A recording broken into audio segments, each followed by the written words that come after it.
আসলে নিয়ন্ত্রণ করতে পারছে না সরকার। এটা আসলে নিয়ন্ত্রণ করা উচিত। সরকার তো সবই উচিত, কিছুই করে না ভাই। আমরাও আছি, কম করে খাই এই।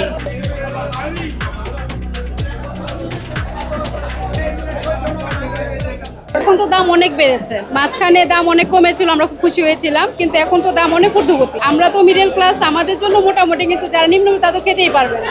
আসলে নিয়ন্ত্রণ করতে পারছে না সরকার। এটা আসলে নিয়ন্ত্রণ করা উচিত। অন্তত জনগণের জন্যই তো সরকার, আজকে আমরা আমাদের জনগণের জন্যই তো আজকে সরকার এসছে, তাই না? এটা নিয়ন্ত্রণ করা উচিত। দাম হাতের নাগালের বাইরে চলে গেছে। আমরা ডিম খাই হচ্ছে ডজন 150 টাকা, ভাবতে পারেন? মাছের বাজার সবসময় বেশি থাকে, আমরা বেশি সবসময় কিনি, বলে লাভ কি? সরকার তো সবই উচিত, কিছুই করে না ভাই। আমরাও আছি, কম করে খাই এই। টাকা তো আর আমাদের বাড়ে না, ইনকাম কম করে খাই। না না, এখন তো যে অবস্থা, একটু পানি টানি আছে, এখন তো একটু কম মাছ খাওয়ার কথা, কিন্তু আমরা পাই না বাজারে।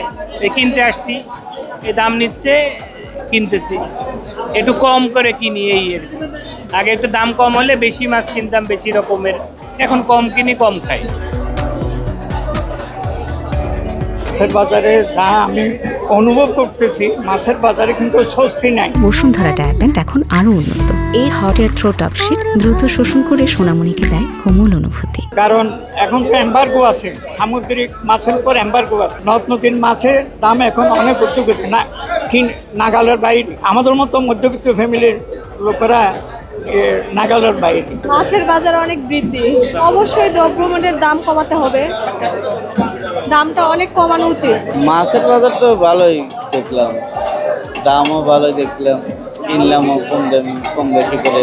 পাঙ্গাস তো 200 টাকা কেজি কিনলাম, পাবদা 600 টাকা কেজি, ট্যাংরা 600 টাকা কেজি। বড় মাছ বিক্রি করতেছি, আপনার রুই কাতল আছে, আয়ের বোয়াল আছে, বাইলা আছে, নদীর পাবদা আছে। এই রুই মাছ 4 কেজি সাইজের, এগুলো 550 টাকা।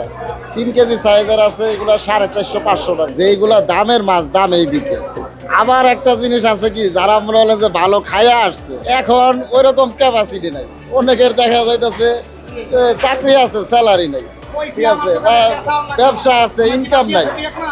ওই সমস্ত লোকেরা হিমজিম খাইয়া যাইতেছে। আয়া বাজার থেকে নিয়ম মাছ কিনতেও পারে না, আবার ভালো মাছ ধরলেও মনে করলেন যে হাতের নাগালের বাইরে। কারণ ওরা সবসময় খাইয়া আসছে ভালো মাছ। পাঙ্কাশ, তেলাপিয়া, চাষের কই মাছ, এই সমস্ত মাছ ওরা খাইতে পারে না। আর ওই সমস্ত মাছ তো সবসময় থাকে 180, 200, সর্বোচ্চ 250 টাকা কেজি। এই চাষের পাঙ্কাশ মাছ, এটা 170 টাকা, 80 টাকা।